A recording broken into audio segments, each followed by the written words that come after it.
lalaki sa Russia na gawang makapag-retire sa edad na 23 years old.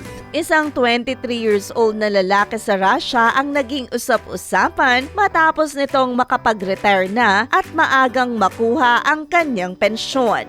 Sa edad na 16 ay pumasok sa paaralan ng Russian Ministry of Internal Affairs si Pavel Stepchenko at makalipas ang 5 years ng pag-aaral ay agad itong pumasok sa naturang ahensya. Pero makalipas lamang ng 2 years na pagtatrabaho ay nakapagretiro si Pavel sa edad na 23. Nangyari ito matapos mapansin ni Pavel ang kakaibang probisyon sa batas ng Russia kung saan pag ipinatupad ang martial law, ang kada buwan na serbisyo ay nabibilang bilang 3 months credited length of service. Maliban pa dyan, nakitaan din ni Pavel ng loophole ang batas kung saan napansin niya na ang 2 taon na pagtatrabaho niya ay naging katumbas ng 6 years of service nito at naging sakto ito para sa kanyang maagang pagretiro. Dahil dito ay kinilala siya ng Book of Records ng Russia bilang youngest pensioner.